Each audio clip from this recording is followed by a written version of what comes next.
जय हिंद देशवासियों। मैं आर्मी मेडिकल कोर का जवान सिपाही सिंधव जोगीदास MS रानीखेत से 153 जेस परमानेंट पोस्टिंग जा रहा हूं। मैं माफ़ी चाहता हूं देश की जनता से और सरकार से। मेरा ये वीडियो आपकी भावनाओं और सेना के सम्मान को ठेस पहुंचाएगा और हर जवान यही चाहता है कि मेरे देश की सेना की इज्जत सबसे ऊपर हो। लेकिन ये कब तक बर्दाश्त करते रहेंगे? अब बात सिर्फ सहायक ड्यूटी तक सीमित नहीं रही, बहुत कुछ गलत हो रहा है। शायद ही 100 में से एक मामला सामने आता है, तब जाके सरकार जांच के आदेश देती है। हमारे देश का रक्षा बजट सबसे ऊपर बड़ा है और ये आम लोगों की जेब से आए हुए पैसों का है। जवानों को सुविधा तो बहुत कुछ दी जाती है, लेकिन ये सब दिखावा है। बहुत सारी यूनिटों में खाना भी दिया जाता है तो सिर्फ जिंदा रहने के लिए, ना कि ज़रूरत के लिए। सबसे सस्ता सब्जी, सबसे सस्ता फ्रूट और सबसे घटिया खाना दिया जाता है। लेकिन इन बातों का मेरे पास कोई प्रूफ नहीं है, इसलिए ज़्यादा कुछ नहीं कहूँगा।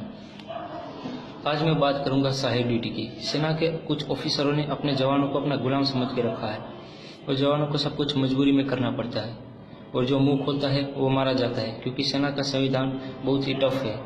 मैं नहीं चाहता था कि सेना की बात कभी सोशल मीडिया में आई है, इसलिए मैं 2 बार छुट्टी लेके प्रधानमंत्री ऑफिस और रक्षा मंत्री ऑफिस गया। 21 जनवरी 2016 प्रधानमंत्री ऑफिस,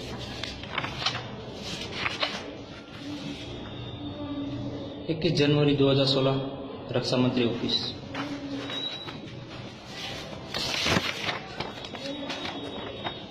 28 अक्टूबर 2016 प्रधानमंत्री ऑफिस। लेकिन कोई रिप्लाई नहीं आया। जब रिप्लाई आया तो डिसिप्लिन एक्शन का केस चलाया गया। 2 बार कोर्ट ऑफ इंक्वायरी बिठाई गई।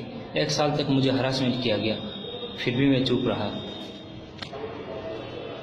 और फिर से छुट्टी लेके दिल्ली गया 18 जनवरी 2017 को सेना भवन, लेकिन किसी ने अंदर नहीं जाने दिए। फिर एक लेटर लिखा जनरल बिपिन रावत साहब को, लेकिन कोई जवाब नहीं आया और आखिर में मुझे चार्जशीट से नवाजा गया, क्योंकि मैंने ऑफिसरों के खिलाफ लिखा था। 2 बार ऑलरेडी पनिशमेंट दे चुके थे और आखिर में एक अच्छे कमांडिंग ऑफिसर के अंडर में रहते हुए 14 दिन पे फाइन दिया गया।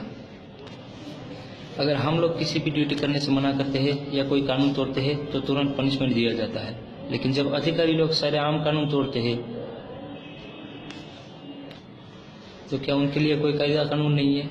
इस केस का एंडिंग और सबकी खामोशी से तो यही साबित होता है कि सेना का संविधान सिर्फ जवानों के लिए ही बने हैं, ना कि ऑफिसरों के लिए।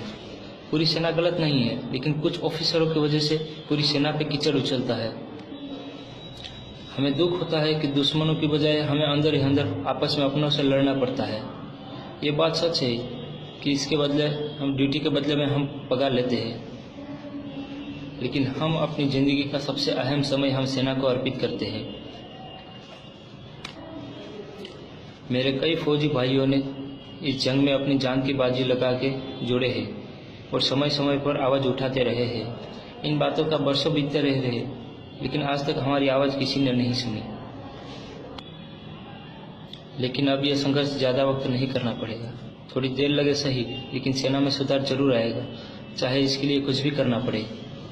इतिहास गवाह है कि सेना इस बात को कभी एक्सेप्ट नहीं करेगी, लेकिन मैं अपनी बातों पे कायम हूँ। अगर मेरी बताई हुई बातों पे किसी को डाउट है तो खुद मुझे मिल सकता है या मुझे कांटेक्ट कर सकता है। मेरा एड्रेस है तहसील Malia Hatina, district Junagadh, state Gujarat. Number है 9998451359। नाम है सिंधव जोगीदास। आज मैं जा रहा हूँ प्रधानमंत्री जी और रक्षा मंत्री जी के ऑफिस में, और ये सारे लेटर मैं मीडिया के जरिए आप तक पहुँचाऊँगा।